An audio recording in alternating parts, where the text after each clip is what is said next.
Oui, l'eau peut venir à manquer en Bretagne. La sécheresse de 2022 et des travaux récents qu'on a fait dans le cadre d'un travail de recherche d'une chaire qui s'appelle la chaire Eau et Territoire avec la Fondation Rénin montrent qu'effectivement, quand on croise le fonctionnement des ressources en eau et les prédictions des modèles climatiques du GIEC, montrent qu'effectivement, on pourrait avoir une répétition d'années sèches dans les 20 prochaines années.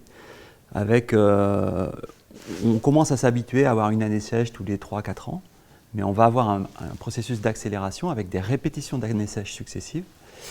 Et si on veut avoir un repère, pour ceux qui ont ce repère-là, l'année de 1976, qui est dans l'esprit des plus anciens, une année de repère, cette année de 1976, ça va devenir une année moyenne d'ici 10-15 ans. C'est-à-dire qu'en gros, on va avoir cette répétition d'événements secs.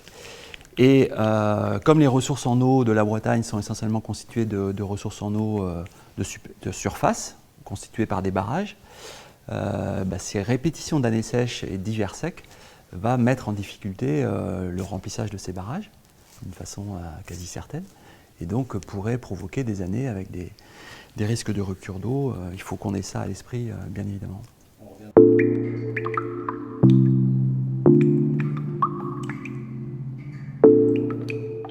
Alors, qu'est-ce que la collectivité Eau du Bassin Rennais, qu'on résume par l'acronyme CEBR? En fait, ça a été créé en 2015. C'est la réunion d'un certain nombre d'entités qui géraient l'eau avant, soit à l'échelle communale, soit à l'échelle de syndicats d'eau. Et donc, en 2015, c'est presque une vingtaine de structures qui se sont regroupées pour faire l'entité collectivité Eau du Bassin Rennais, avec des choix forts, en fait. Premier choix fort, prendre la totalité de la compétence eau potable, de la protection de la ressource en eau jusqu'à la production de l'eau potable et à la distribution de l'eau du robinet. Vraiment l'idée d'avoir le paquet entier. Premier élément. Deuxième élément, l'idée de s'engager vers une gestion publique de l'eau, c'est-à-dire que petit à petit, progressivement, d'avoir comme opérateur qui exploite les infrastructures de l'eau, un opérateur public. C'est pour ça qu'on a créé la SPL, Société publique locale Eau du Bassin Rennais. Les deux entités ont le chapeau Eau du Bassin Rennais parce que pour l'usager, nous, ce qui importe, ce n'est pas tellement de savoir ce que fait la collectivité, ce que fait la SPL, c'est que l'usager, il sache que Eau du Bassin Rennais essaye d'assurer un service 24 heures sur 24, toute l'année, de qualité, au meilleur coût, avec un certain nombre de dispositifs opérationnels. Donc, un chapeau Eau du Bassin Rennais. Et donc, comment ce projet-là, pourquoi il a été fait? Il a été fait avec la volonté de la métropole de ne pas casser les syndicats d'eau historiques, parce qu'il y avait des logiques de syndicats qui dépassaient le périmètre de la métropole. Et donc, l'idée d'une entité qui est plus large que Rennes Métropole. Donc, une première action de solidarité de la métropole vers ces territoires périphériques. Et depuis que la collectivité a été créée, ce phénomène s'est amplifié, puisqu'aujourd'hui, la collectivité du Bassin Rennais, c'est 75 communes, donc ça dépasse largement les 43 communes de la métropole. Et on s'est étendu vers des territoires de plus en plus ruraux ou périurbains, dans une logique de solidarité, en fait. Alors, est-ce que le choix d'une gestion publique de l'eau fait qu'on est plus résilient par rapport aux problématiques de changement climatique? Je le pense, parce qu'on l'a vu en 2017, on l'a vu encore en 2022. La collectivité, avec son opérateur, la SPL, quand on est en situation de sécheresse, on fait des arbitrages pour gérer la ressource en eau qui sont déconnectés d'un arbitrage financier ou économique. Si je suis un délégataire privé, je peux avoir tendance à dire je gère mes ressources et j'utilise prioritairement les ressources qui ont le moindre coût. Mais par contre, je ne vais pas anticiper, par exemple, l'hiver. Nous, on sait qu'il faut qu'on remplisse le barrage de la Chaise et du Canut. C'est un grand barrage qui fait 14 millions de mètres cubes, qui est stratégique pour sécuriser l'ensemble du bassin rennais, mais aussi l'ensemble d'Ille-et-Vilaine. Ce barrage, on sait qu'en changement climatique, il va avoir de plus en plus de mal à se remplir. Mais on peut le remplir en pompant dans la rivière le Meux, avec une station de pompage qui est installée à Mordel. Si je fais une gestion privée de cet ensemble, je peux, l'hiver, être tenté de laisser les phénomènes pluviométriques contribuer au remplissage du barrage de la Chaise. Et arriver au mois de mai avec un barrage de la Chaise qui est aux 2 tiers plein. Et donc, je ne suis pas protégé pour passer l'été et l'automne. Si je suis gestionnaire de l'intérêt général dans une politique de gestion de services publics, je vais anticiper la crise et je vais décider dès le mois de février de pomper dans la rivière le Meux pour remplir le barrage de la Chaise. Mais ce faisant, je fais une dépense énergétique. Et donc, j'investis, je dépense de l'argent, mais pour sécuriser, comme une assurance, pour sécuriser la continuité du service public de l'eau. Et donc, typiquement, ça, c'est parce qu'on a une grande proximité, nous, la collectivité, avec notre société publique locale, comme opérateur, qu'on peut faire ces choix-là de façon très réactive en situation de crise, en fait. Et donc, si demain, ces choix-là viennent à mettre en difficulté le modèle économique de la société publique locale, en toute transparence, la société publique locale nous présente l'état de ses dépenses, et nous, on regarde collectivité, comment on peut faire pour permettre à la société publique locale d'augmenter son coût sur la facture de l'usager ou trouver des mécanismes financiers pour faire que ce système il soit pérenne. En l'état actuel, sur le territoire d'eau du bassin rennais, la sécurisation du territoire, les grandes ressources du bassin rennais, ce sont le barrage de la Chaise, le barrage de Rofemel, et puis le secteur de Fougères, où on a les drains du Coglay et un prélèvement sur la rivière le Couesnon.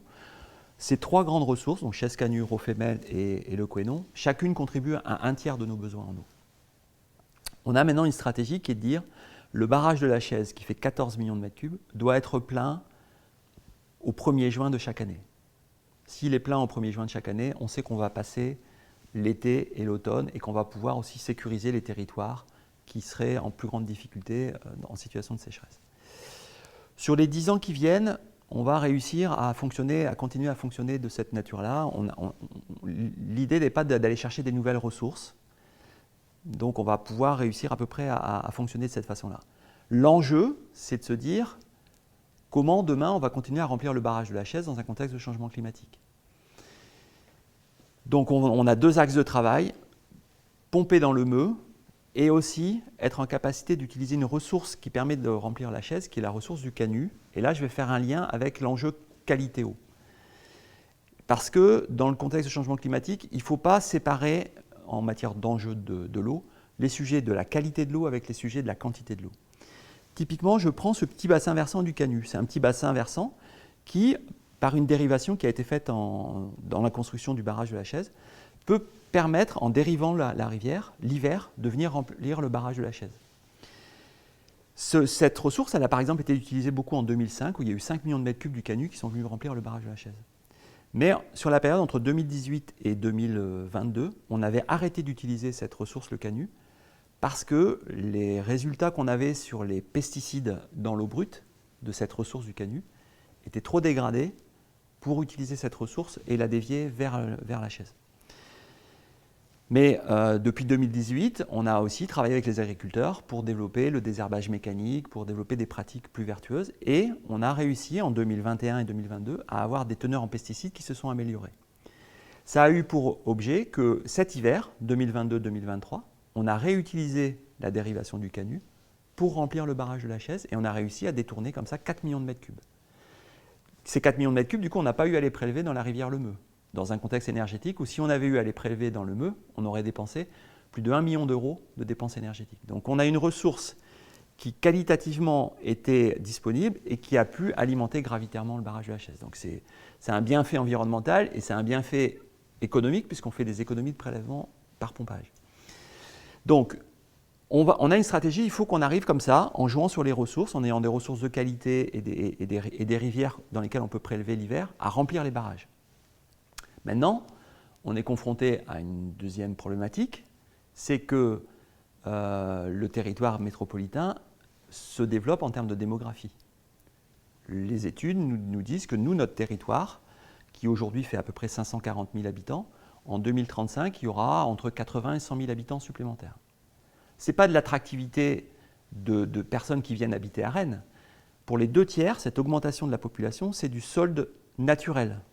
C'est la différence entre les naissances et les décès, fait que la population déjà aujourd'hui en place sur le territoire, elle va contribuer à augmenter par un solde naturel positif en fait. Donc quand on dit Rennes Métropole attire des gens d'autres territoires, finalement il y a une grande partie de l'augmentation de population des 15 prochaines années va venir du solde naturel du territoire en fait.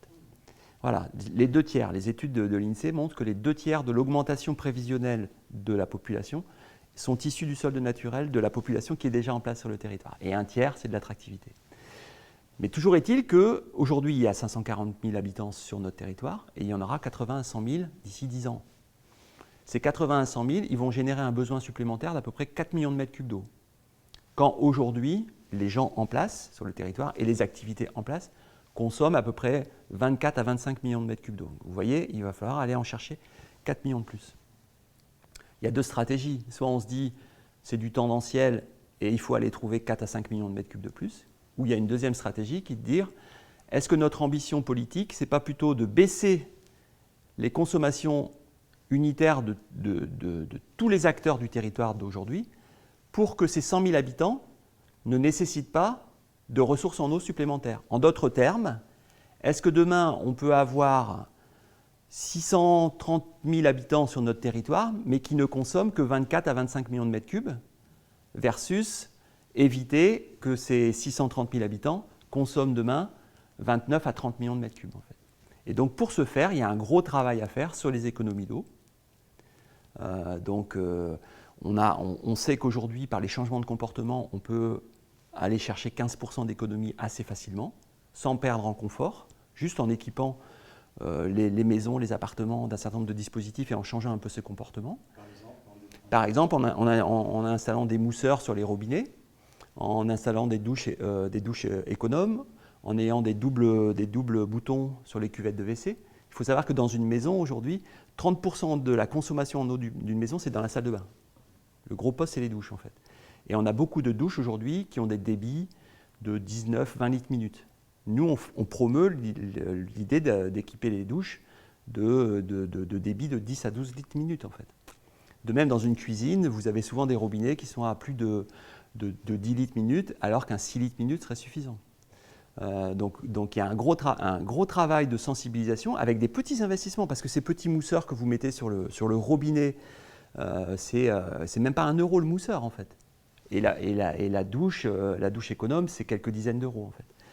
Donc nous, on investit à la fois en ressources humaines et en processus d'accompagnement des particuliers pour, d'une part, leur donner gratuitement des mousseurs, faire de la sensibilisation. On a 4 ambassadeurs de l'eau qui circulent sur le territoire en porte-à-porte, sur des animations, sur des marchés publics, en pied d'immeuble, lors de festivals, pour informer les gens de l'enjeu des économies d'eau. Donc ça, c'est un investissement qu'on fait.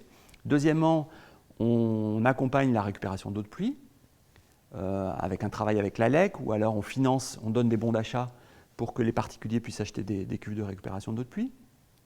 On travaille avec les communes pour faire des diagnostics du patrimoine municipal, les salles de sport, les piscines, les écoles, pour les doter de matériel hydroéconome, pour développer les toilettes sèches, sur les piscines récupérer les eaux de filtration, pour les utiliser en balayage des voiries des communes, toute une série d'usages alternatifs à de l'eau potable, pour aller chercher au moins 15% d'économie d'eau, pour annuler le besoin supplémentaire de la population qui va se développer. Ça, c'est un premier objectif. Mais peut-être qu'on aura à avoir un objectif encore plus ambitieux, c'est que le changement climatique, raréfiant la ressource en eau, c'est peut-être pas se contenter d'avoir les 24-25 millions de mètres cubes qu'on a aujourd'hui qu'il va falloir avoir comme objectif dans 10 ans. Mais c'est peut-être se dire, il va nous falloir nous contenter de 21 ou 22 millions de mètres cubes. Et donc finalement, le gap d'économie d'eau qu'on va tous avoir à faire, ça ne sera peut-être pas 15%, mais ça sera peut-être 30% de baisse des consommations unitaires par rapport à ce qu'on fait aujourd'hui. Donc ça, c'est le défi qui est devant nous, et c'est pour ça qu'il est très important que dans les politiques de l'eau, on n'ait pas uniquement une approche techniciste, avec des ingénieurs et des techniciens qui font des usines et qui posent des tuyaux, mais il faut qu'on ait aussi une vraie ambition politique avec un paquet mis sur les politiques de sensibilisation et de prévention. Alors en Bretagne, le partage de l'eau avec l'agriculture, à ce stade, à date, il ne se pose pas en termes de concurrence vis-à-vis de l'irrigation, parce que l'agriculture bretonne, à part les légumiers, qui sont importants, mais sur le territoire du bassin rennais, les seuls usages de l'irrigation, c'est éventuellement les serres ou les productions légumières. Aujourd'hui, en Bretagne, on ne fait pas du maïs avec de l'irrigation, ça n'existe pas. Tout l'enjeu, c'est d'éviter qu'on y arrive, parce que la ressource en eau bretonne ne permettra pas de satisfaire cette transition agricole. Et donc, ça, c'est un axe de travail de la collectivité, c'est d'accompagner l'agriculture à avoir une transition agroécologique qui soit bénéfique environnementalement, mais qui soit, ça c'est vraiment quelque chose auquel on veille, qui soit aussi, qui dégage un revenu pour les agriculteurs. Et donc, c'est le projet Terre de Source qu'on porte au niveau de la collectivité Haut-du-Bassin rennais. C'est cette idée de dire comment on fait pour que les agriculteurs aient des pratiques qui ne vont pas polluer l'eau, donc moins d'azote minéral, moins de pesticides, moins de chargement du cheptel. Comment on fait pour que ça, ce soit l'objectif atteint, mais en garantissant un revenu à ces agriculteurs, pour qu'eux, ils aient un bénéfice en fait. Et donc on a imaginé un projet qui s'appelle le projet Terre de Source, qui repose sur 2 jambes principales, le projet Terre de Source. Rennes, c'est un gros bassin de vie, c'est un gros bassin de consommation. Le Rennes Métropole, le bassin rennais, c'est un gros bassin de consommation. Et comment on fait pour que ce bassin de consommation, il achète prioritairement des denrées alimentaires qui viennent des agriculteurs qui sont sur les aires d'alimentation sur lesquelles on prélève pour faire de l'eau potable. C'est ça le défi.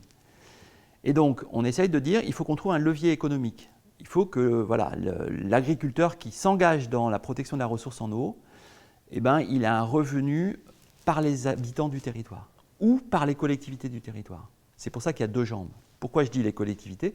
Parce que qui gère les cantines scolaires aujourd'hui dans un territoire comme celui du bassin rennais? Ce sont les communes qui gèrent les cantines. Comment on fait pour que les cantines, elles achètent des denrées alimentaires aux agriculteurs qui sont sur les aires d'alimentation de captage?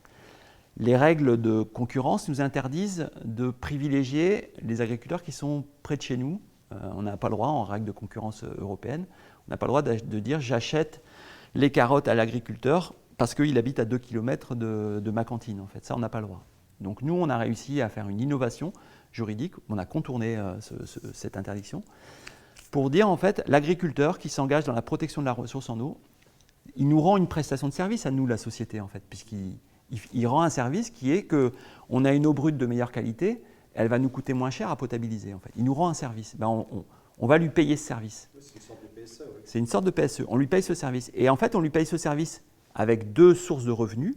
Nous, le syndicat d'eau, on va lui payer une PSE en euros, en fait. Et puis la cantine, elle va lui acheter les denrées alimentaires.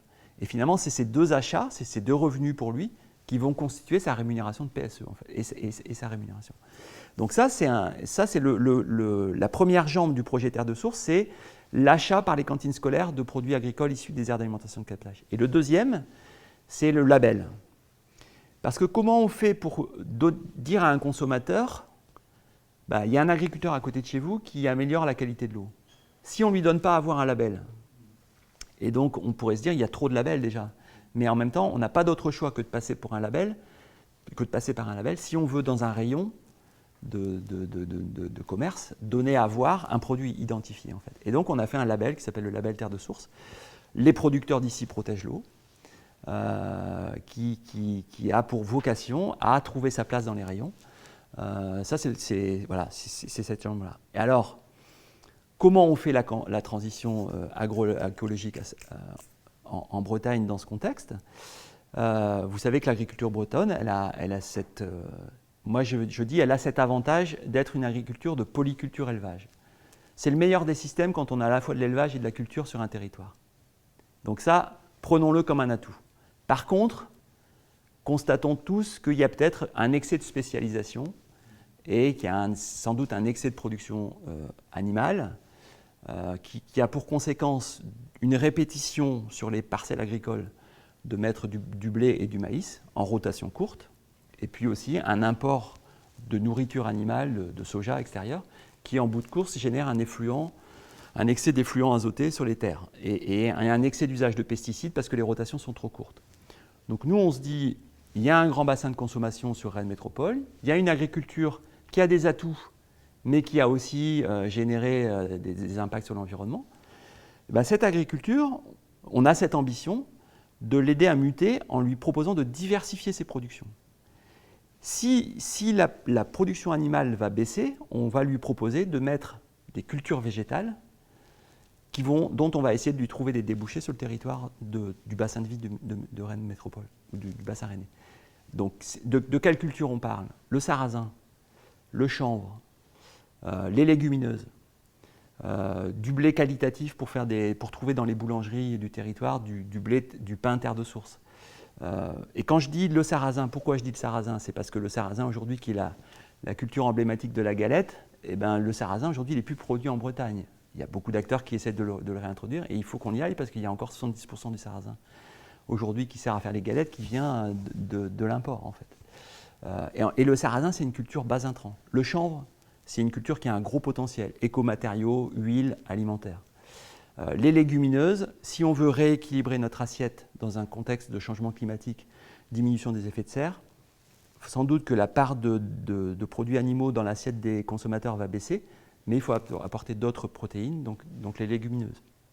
Les protéagineux, pas à des fins d'alimentation animale, mais aussi à des fins d'alimentation humaine. Donc en fait, le challenge qu'on se fixe, c'est de dire on ne va pas mettre l'agriculture sous contrainte, on propose un nouveau modèle de développement à l'agriculture qui va faire que l'agriculture elle va être en phase avec les attentes de la société et que cette agriculture elle va trouver un modèle rémunérateur. On en embarque. On a démarré le projet Terre de Source avec 3 agriculteurs il y a quelques années. Là, aujourd'hui, on vient de passer le nouveau marché public avec 60 cantines et on a embarqué 88 agriculteurs. On essaye de constituer des filières et voilà, aujourd'hui, on a à peu près 120 agriculteurs dans le réseau Terre de Source.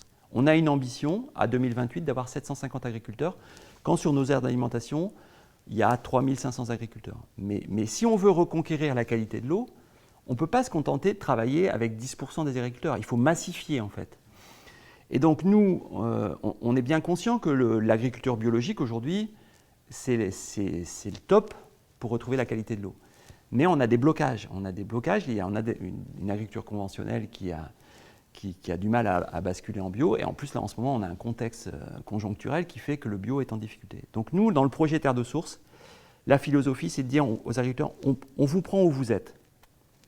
Vous vous engagez à respecter un certain nombre de critères d'entrée. Mais par contre, après, on vous accompagne dans une démarche de progrès. Dans 3 ans, vous aurez baissé vos IFT de 30%, vous aurez baissé vos excédents d'azote de 30%. Et dans 6 ans, vous aurez amélioré votre performance. Et dans 6 ans, peut-être que vous serez mature à franchir le pas d'un modèle plus radical, peut-être le bio ou le zéro pesticide. Mais nous, on pense que si on est sur une affirmation du bio tout de suite, on va avoir ces blocages, qui soient des blocages culturels, qui soient des blocages d'inquiétude du modèle économique. Et puis, on a des agriculteurs qui sont engagés et qui ne peuvent pas changer comme ça leur modèle sur un temps trop court, quoi, en fait. Le plan eau du gouvernement est-il assez ambitieux ? On a constaté qu'il s'inspirait déjà de beaucoup de mesures qu'on essaye de déployer. Par exemple, la tarification progressive de l'eau, c'est quelque chose qui est en place chez nous depuis 2016.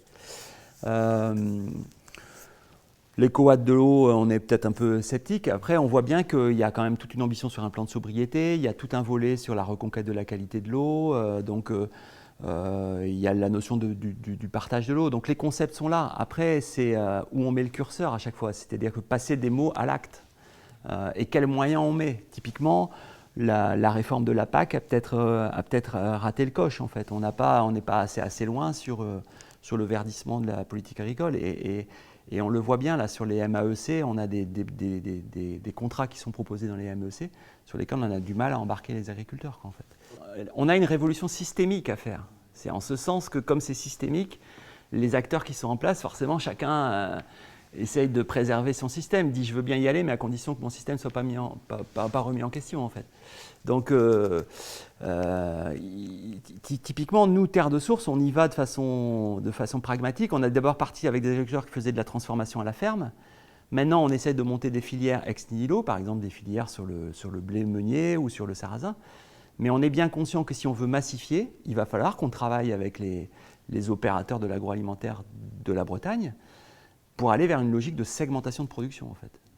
Mais avec le consentement de leur part, de rémunérer à son juste prix l'effort fait par l'agriculteur pour que la valeur ajoutée, elle soit bien répartie, en fait. C'est-à-dire que si à un moment donné, on arrive à déclencher le consentement à payer du consommateur, C'est-à-dire le consommateur a compris le message de si je veux une agriculture moins impactante, il faut que j'accepte de payer un juste prix. Ça, c'est une première étape. Mais après, il faut que ce juste prix ne soit pas simplement payé aux transformateurs. C'est que la valeur ajoutée, elle soit répartie aux producteurs, en fait. Et donc, nous, on fait l'hypothèse que Terre de Source, à mon avis, aura une espèce de taille critique, une forme de crédibilité, pour qu'on soit dans un rapport de force qui nous permette d'aller au contact de ces coopératives et de ces grands faiseurs, en fait.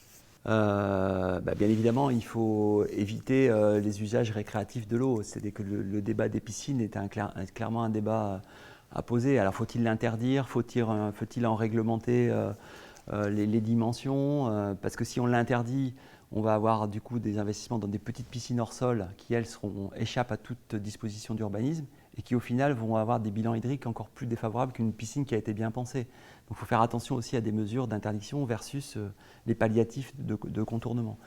Mais en tout cas, moi je crois beaucoup à la responsabilité des gens. Moi je pense qu'il faut...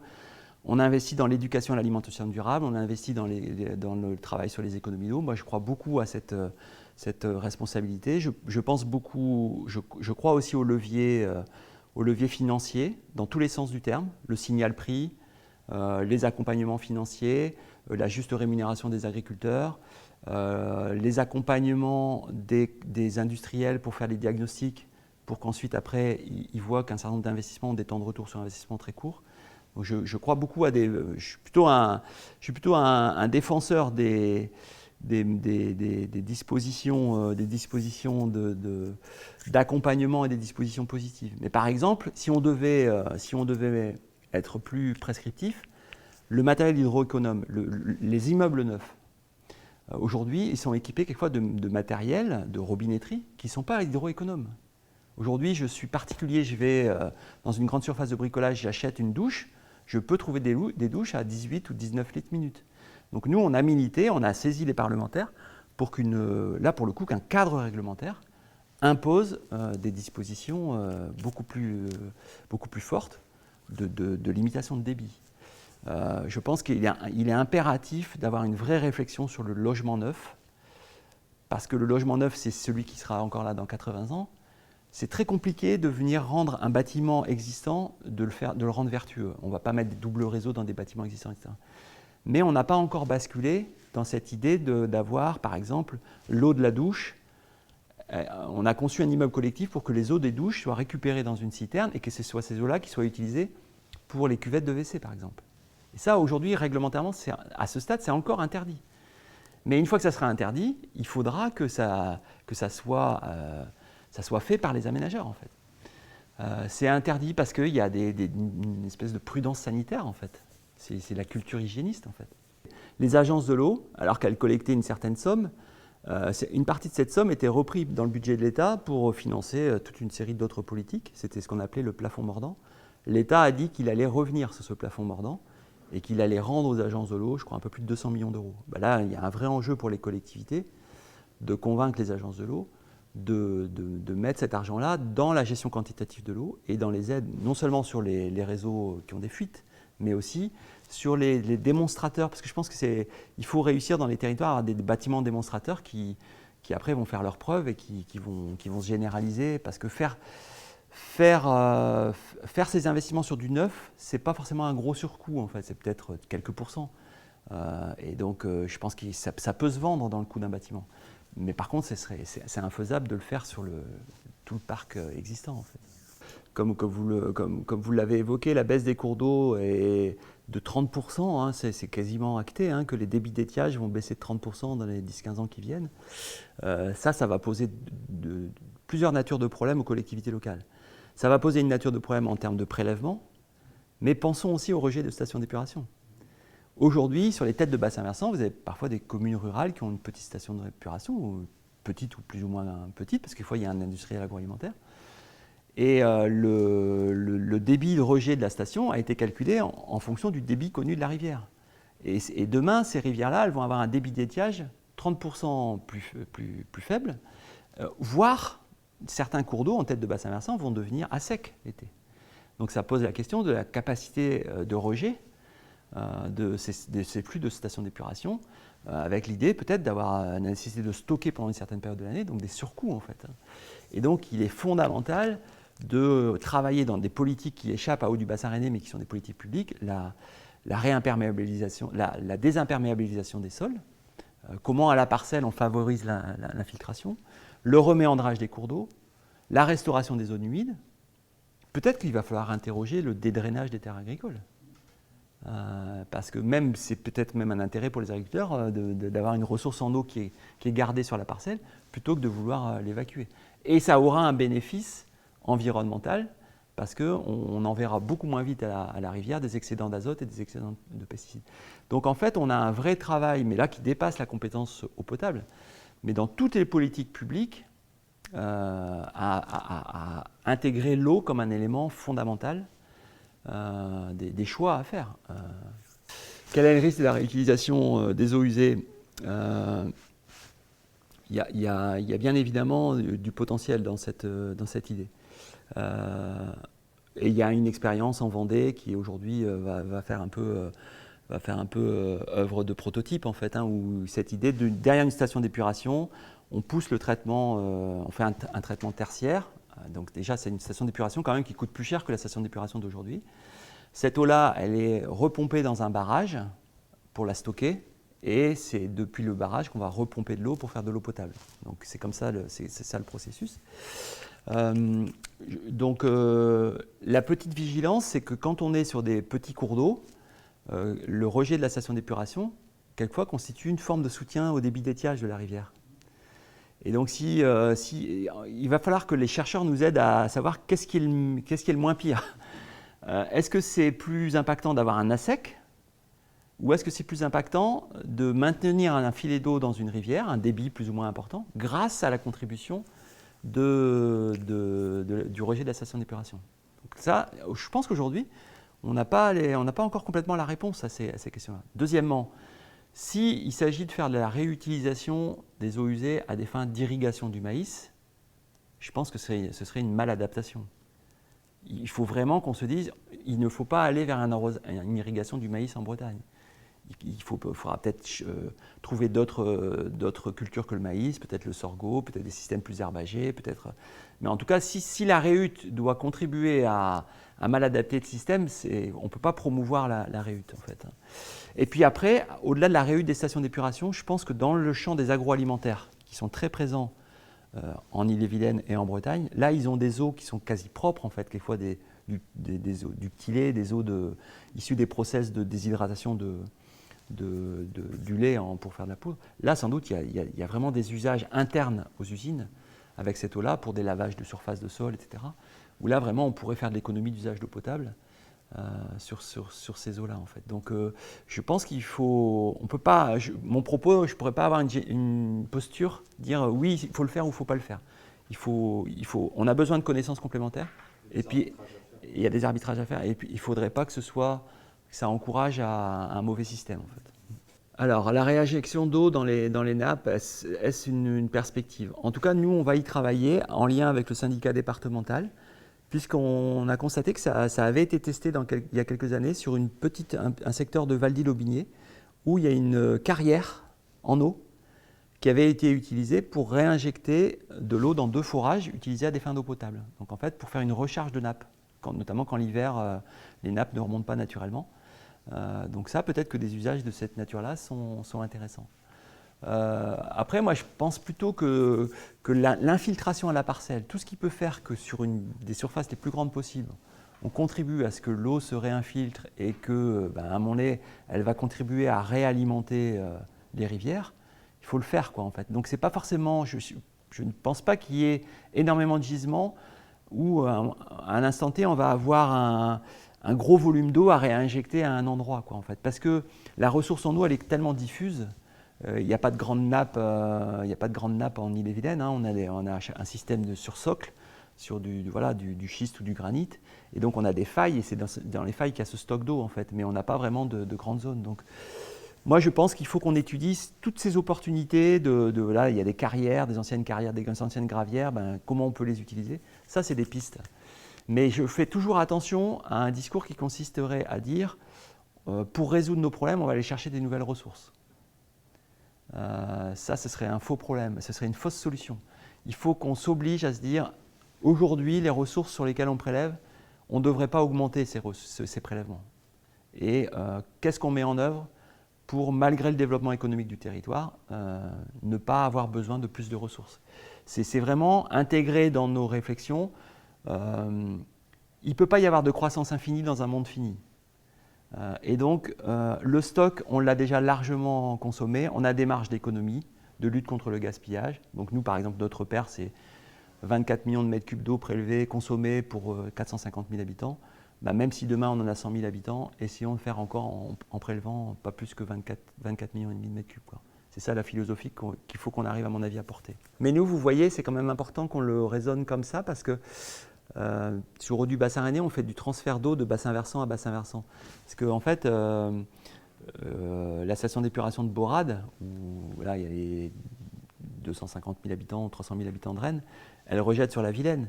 Mais l'eau, elle vient du bassin de la Rance ou du bassin du Couesnon pour une partie. Donc on fait des transferts quand même de bassins versants. Et du coup, les territoires de la Rance et du Couesnon nous disent bah, vous nous piquez de l'eau, mais celle-là, vous ne nous la rendez pas, quoi. Donc ça justifie encore plus qu'on soit exigeant sur le fait qu'on n'augmente pas nos prélèvements dans ces territoires-là, quoi, en fait. En réfléchissant un peu à cette discussion qu'on a tout à l'heure, je me disais le mot solidarité, il est fort, quoi, en fait. Il est important. C'est-à-dire qu'effectivement, eau du bassin rennais, ça porte solidarité ville-campagne. Sur le projet Terre de Source, sur le fait que quand vous êtes en campagne, vous avez une charge financière de renouvellement des réseaux qui est beaucoup plus importante que quand vous êtes en ville. En ville, vous avez un nombre d'abonnés raccordés au réseau beaucoup plus important par kilomètre de réseau.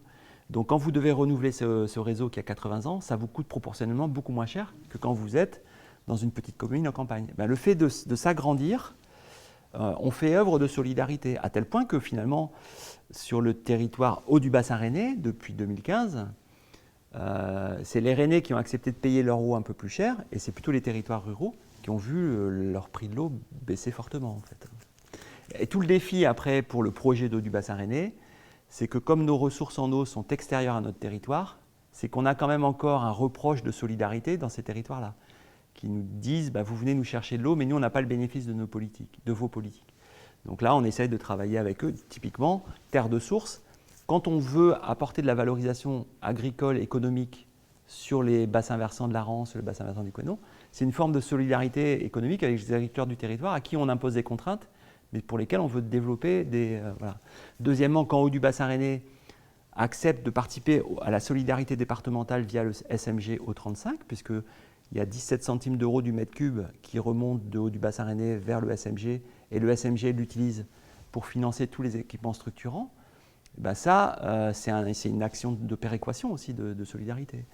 Voilà, donc on essaye, on finance des travaux des sages de la Rance, on essaye aussi de contribuer à une solidarité des politiques, quoi, en fait. Faut-il créer des nouvelles retenues d'eau pour préparer l'avenir? La question, quand on est à haut du bassin rennais, la question elle est un peu piégeuse, parce que c'est grâce aux barrages qu'on a, et qui ont été faits par nos prédécesseurs dans les années 70, ou voire bien plus antérieurement, c'est grâce à ces barrages qu'on assure la sécurité. Donc c'est plutôt, vous allez me dire, bah, c'est positif les barrages. Sauf qu'on sait aussi que les barrages, ça a des impacts négatifs sur la qualité des milieux aquatiques, ça réchauffe l'eau, ça peut s'envaser dans la durée, et il y a une perte de débit par l'évaporation des barrages. Donc moi je pense qu'on est dans un contexte de prise en compte des impacts négatifs des plans d'eau qui fait qu'on ne va pas pouvoir faire des nouveaux plans d'eau. Et que finalement, encore une fois, on verra ce que feront les générations futures. Mais nous, notre devoir de la génération d'aujourd'hui, c'est de dire on a déjà suffisamment de ressources et d'infrastructures. N'allons pas encore en prélever plus sur la planète. Essayons de diminuer nos besoins, quoi. C'est notre premier effort. Et si je prenais l'image du pétrole, peut-être qu'il y a du pétrole encore à aller chercher sur la planète, mais disons-nous, n'allons pas le chercher tout de suite. J'ai bon espoir que dans 100 ans, 200 ans, il y aura encore des humains sur la planète. Et laissons-leur du stock. Et donc nous, notre devoir, c'est de réduire notre empreinte, en fait. Et ça peut paraître ambitieux de dire on va diminuer notre consommation unitaire de 30% à échéance 2040. Mais ce n'est pas plus ambitieux que d'avoir dit sur le sujet du changement climatique, il y a un facteur 4 à faire entre 90 et 2050. Facteur 4, ça veut dire réduire de 75% en 60 ans. Mais finalement, c'est ce que nous impose la finitude de la planète, quoi, en fait. Et donc moi, je pense que sur l'eau, on est à un moment de prise de conscience des processus où c'est peut-être prendre des risques de dire il faudra faire 30%, on n'y arrivera peut-être pas, mais en tout cas, il faut au moins l'afficher pour qu'il y ait une conscientisation de ces enjeux-là, en fait. On consomme plus quand on vit dans une maison que quand on vit dans un appartement. En gros, dans un appartement, on est plutôt à 50 mètres cubes par appartement, et dans une maison, on est plutôt à 70, 75, 80, ça dépend de la taille du jardin, ça dépend si on a une piscine ou pas. Vous parlez Annuel. Mètres cubes par abonné, en fait. D'accord ? Donc là, je ne raisonne pas par habitant, je raisonne par abonné. Abonné, c'est celui qui a son compteur. Mais sachant que dans la famille, il peut y avoir 2, 3, 4 habitants. Nous, la consommation moyenne à l'échelle d'eau du bassin rennais, les gens qui ont un compteur individuel, c'est 66 mètres cubes par an. Ça fait à peu près 32 mètres cubes par habitant. Et on pense, dans les référentiels, qu'il y a sans doute la possibilité d'aller chercher presque 10 mètres cubes d'économie. On pourrait peut-être demain avoir une consommation moyenne par habitant entre 20 et 25 mètres cubes par habitant. Là, je prends juste le ratio des gens qui ont la consommation des particuliers, en fait. Hein, d'accord ? 148 litres par jour par habitant, ça c'est le référentiel national. Ouais. Mais ça c'est sur une base d'une facture de 120 mètres cubes par an par abonné, d'une famille qui a à peu près 2,5 occupants, quoi, en fait. Donc les référentiels nationaux sont effectivement plus importants que ce qu'on constate sur notre territoire. Mais les référentiels nationaux, ils sont un peu désuets, en fait. Mais on continue à les prendre en compte parce que les collectivités, elles comparent leurs factures entre elles sur la base d'une facture de 120 mètres cubes, donc c'est un peu un référentiel qui est pris en compte. Mais effectivement, on parle de 148 litres. Le grand intérêt quand même des clés, c'est le côté multicollège, en fait. C'est-à-dire que c'est vraiment une assemblée où il n'y a pas que les élus, il n'y a pas que les agriculteurs, mais il y a les élus, les agriculteurs, les acteurs économiques, les associations de défense des consommateurs, les associations de défense de l'environnement, les services de l'État. Donc c'est à ce grand mérite-là, c'est d'avoir une vraie assemblée de débats et de confrontation, avec cette ambition de se donner quand même des feuilles de route et ce pouvoir d'être prescriptif, en fait. Donc je pense que peut-être le changement climatique va faire que les sages vont peut-être être de plus en plus prescriptifs. Avant, les premiers sages, il y avait peu de choses dans la partie réglementaire. Et petit à petit, ça progresse. Ce qui est intéressant, c'est que les citoyens s'intéressent au débat sur les sages. Michel de Molder, le président de la Clé du Sage Vilaine, me disait qu'ils ont fait une enquête publique sur Internet récemment sur le diagnostic du sage et sur les sujets d'intérêt par les citoyens. Ils ont eu 3500 personnes qui ont répondu à ce questionnaire. Et 85% de ces gens n'étaient pas des gens qui étaient des spécialistes de l'eau, quoi, c'était vraiment des citoyens que la question de l'eau intéressait. Et il ressortait de ces débats-là une inquiétude quand même sur les enjeux quantitatifs et aussi vraiment la nécessité d'un dialogue avec l'agriculture, parce que souvent l'agriculture dans les observations, elle est pointée du doigt comme étant trop consommatrice ou polluante. Et ça, je ne l'ai pas dit tout à l'heure, mais je considère qu'une des vertus du projet Terre de Source, c'est que le projet Terre de Source, on essaye aussi dans l'animation du projet, c'est d'avoir justement ces différents collèges. Donc on fait discuter des agriculteurs, de la société civile, des collectivités. Ils participent ensemble à la rédaction du cahier des charges. On a créé une société coopérative, une SIC, pour vendre les produits Terre de Source. Il y a différents collèges d'actionnaires de cette SIC. Et ben dedans, il y a des associations, il y a des collectivités, il y a des producteurs, il y a des transformateurs. Et c'est ensemble qui décident. Et on a besoin d'espaces de médiation. Moi, je regrette souvent que le sujet de l'eau, c'est un peu frontal dans les débats. On s'envoie des anathèmes les uns aux autres. Les agriculteurs polluent, et puis l'agriculteur va dire « ouais, mais les particuliers, ils gaspillent de l'eau », et puis on ne s'en sort pas de ces débats-là, en fait. Et moi, je pense qu'on a besoin de créer des espaces de médiation pour trouver ensemble les réponses. Parce que le problème de l'eau, ce n'est pas le problème d'une catégorie. Le problème de l'eau, c'est le problème qui s'impose à nous tous. Et sur le sujet agricole, on ne peut pas faire la transition agricole si nous, les collectivités et les consommateurs, on n'est pas là, et les services de l'État, on n'est pas là pour répondre par la demande, en fait. Sinon, les acteurs sont dans une impasse, en fait. Donc pour moi, il faut qu'on mette les choses en débat, mais pas pour se faire des reproches, mais pour construire ensemble. Je vois bien que la sécheresse 2022, elle a changé la prise de conscience.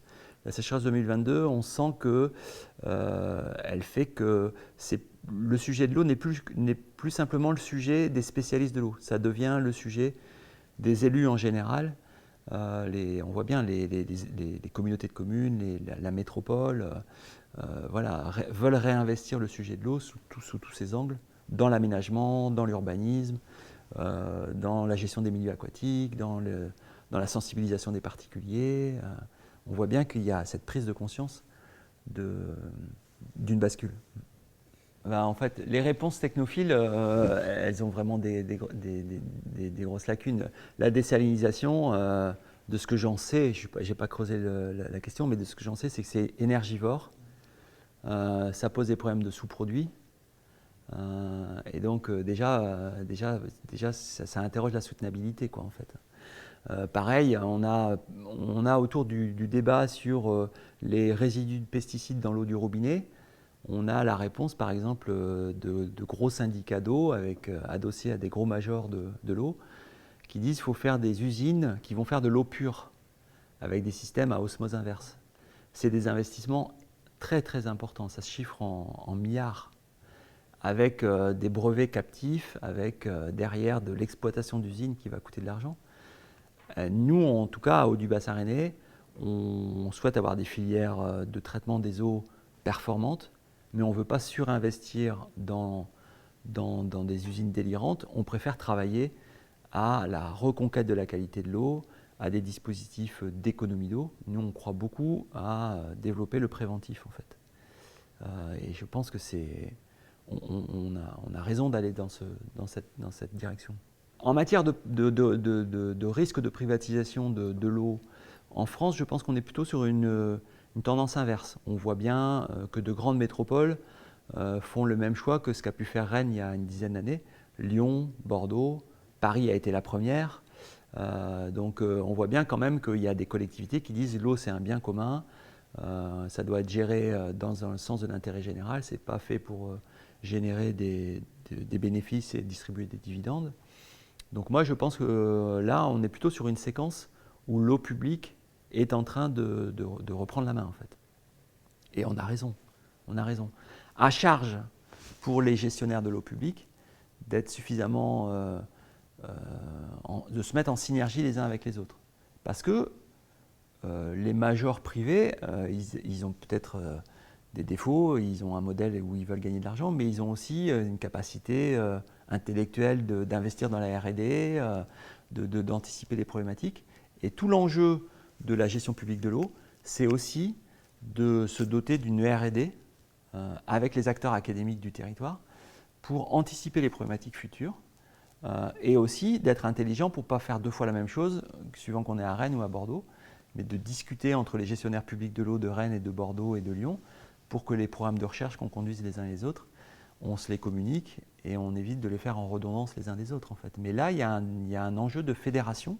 Il y a une fédération qui s'appelle la fédération FEP, France Eau Publique, qui existe depuis plusieurs années, où les collectivités se fédèrent pour défendre l'eau publique et aussi, maintenant qu'on a passé cette étape-là, essayer de travailler ensemble, en fait. À Haut-du-Bassin rennais, on a cette particularité d'être un syndicat mixte, c'est-à-dire que ce n'est pas la métropole qui exerce la compétence, parce qu'on a tenu compte de l'histoire des bassins versants, etc. Il y a d'autres territoires où, en Gironde, c'est la métropole de Bordeaux. Ils n'ont pas créé une entité, c'est la métropole de Bordeaux qui prend la compétence. À Lyon, c'est la métropole de Lyon. Mais au final, elle porte le même projet qu'Haut-du-Bassin rennais, c'est-à-dire se reprendre en charge les questions des politiques de l'eau. Donc ça, en ce sens, on n'est pas forcément très différents. Mais nous, notre forme juridique, elle est particulière. Le fait qu'on ait ce syndicat mixte. Alors en Côte-d'Armor, ils ont un syndicat mixte départemental qui porte une partie de la production de l'eau potable pour sécuriser le département. Voilà. Moi, je ne suis pas non plus un chantre du modèle unique qu'on va calquer partout de la même façon. Moi, je crois beaucoup à tenir compte de l'histoire d'un territoire pour construire les organisations adaptées à ce territoire. Moi, je suis plutôt assez libéral en la matière. On laisse les gens s'organiser. Mais par contre, Je pense qu'il faut que les structures aient une taille critique. On peut faire le choix de la gestion privée de l'eau, pourquoi pas, mais il faut avoir une taille critique pour que le rapport de force entre l'autorité délégante et son prestataire soit un rapport de force équilibré. C'est-à-dire qu'il est fondamental que si on fait le choix de la gestion publique, les élus et les services aient les moyens de contrôler l'action de l'opérateur privé pour un rapport de force équilibré en fait, et une gestion de l'eau privée. Prenons l'exemple de Eau des Portes de Bretagne, par exemple, ce qui s'appelait le CIMEVAL. Eau des Portes de Bretagne est un syndicat qui est en train de se structurer de plus en plus en ressources humaines et en portage d'une politique de l'eau, et qui fait un très bon travail avec lequel on travaille très bien. Et pourtant, ils ne font pas de la gestion publique, mais je pense qu'on partage un certain nombre de valeurs. Il faut travailler sur les économies d'eau, il faut travailler avec les gros consommateurs, il faut sécuriser nos systèmes, il faut mettre fin à la tarification dégressive des gros consommateurs, et voilà. Et donc, si on a ces mêmes valeurs, on peut aussi quelquefois travailler avec des gens qui ont fait des choix politiques un peu différents. Là, on conduit une action sur le quartier de Maurepas avec une structure qui s'appelle Malin Voisin, où en fait la sensibilisation aux habitants, elle est faite par des habitants du quartier, qui temporairement sont salariés par l'association Malin Voisin. Nous, nos ambassadeurs de l'eau les ont formés, et ce sont les citoyens qui vont voir leurs voisins pour parler éco-d'eau, distribuer des mousseurs. Ça, c'est un exemple. Je pense que la Haute-Paris a mis en place un budget participatif dans le domaine du service public de l'eau. Ici, à Rennes Métropole, il y a un budget participatif sur les politiques de Rennes Métropole. Peut-être, je ne sais pas, nous, à Haut-du-Bassin rennais, mais ce qu'on fera, mais voilà, des questions de budget participatif. Et puis, mieux associer, typiquement, là, on est en train d'élaborer notre futur programme Éco-d'eau.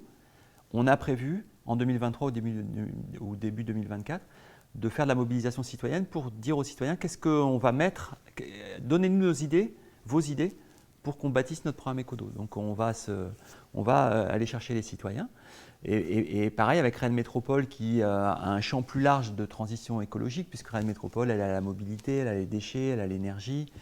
Nous, on a l'eau potable. On s'est fait appuyer d'une AMO commune, une assistance à maîtrise d'ouvrage commune, pour nous aider à travailler sur les éléments du changement de comportement et trouver les bons ressorts pour embarquer avec nous le maximum de citoyens, quoi, en fait. Donc on est en recherche de trouver ces leviers, à la fois de mobilisation des citoyens pour nous aider à construire les programmes, mais aussi de savoir comment les citoyens adhèrent au programme qu'on propose, quoi. On a un peu ces doubles défis.